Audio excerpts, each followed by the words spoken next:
I spoke with former Vice President Mike Pence, the founder of the political advocacy group Advancing American Freedom. So let's jump right in. What's your reaction to what Ilhan Omar had to say, the Congresswoman? She's saying, you know, free speech is free speech, and we've seen other protests on both sides of the aisle. These should be allowed.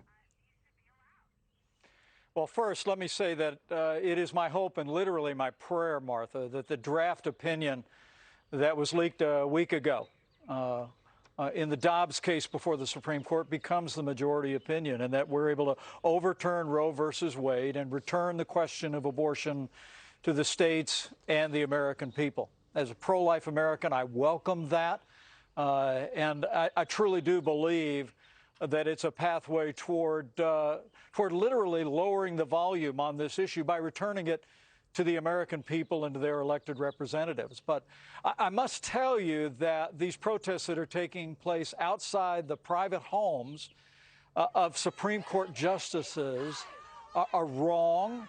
It is an attempt to intimidate the court, and it's against federal law. And I think to have elected officials or any Americans hesitating to denounce that is irresponsible. And I've called on President Biden, called on his administration to speak out against these protests. There is no place in America for attempting to use intimidation tactics to change the decisions of judges in our independent judiciary. And this situation is no different. And leave aside, beyond all of that, these despicable acts of vandalism that have been taking place in pro-life organizations around the country. Look, yeah, go ahead. I want to ask you about that because I've watched this debate my whole life, as you have. The tenor has changed so dramatically.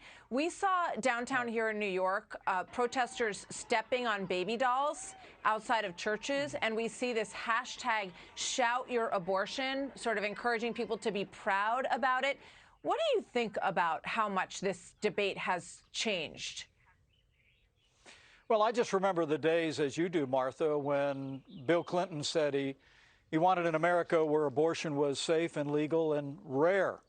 Now those days are gone. And what the American people are witnessing now is the extremism of a pro-abortion movement in the country, which I think grieves the hearts of millions of Americans. 62 million unborn children have lost their lives to abortion over the last 50 years. Generations of women, many of whom have experienced abortion, have gone through a lifetime of regret. This is an issue that is so near and dear to the life of our nation that I truly do believe it belongs to the American people. Roe versus Wade was a usurpation that even the late Ruth Bader Ginsburg said was hard to justify as Roe v. Wade overturned pro-life laws in all 50 states. But you're absolutely right. What we're witnessing now is the extremism of the American left and the Democratic Party on the issue of abortion. And you need look no further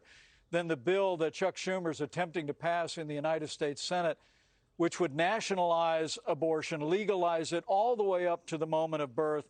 And it also would eviscerate conscience protections for doctors and nurses who hold a pro-life view. I think the American people know that the time has come for Roe versus Wade to be overturned, for this issue to be returned to the states and the American people, and allow the American people to prayerfully and carefully and through the democratic process restore the sanctity of life to the center of American law. Well, let me ask you about that specifically, because your organization signed an amicus brief in the Mississippi case, which was upholding a state legislature voted ban of no abortion after 15 weeks. Do you still stand by that 15-week ban? Do you approve of that? Is that where you stand?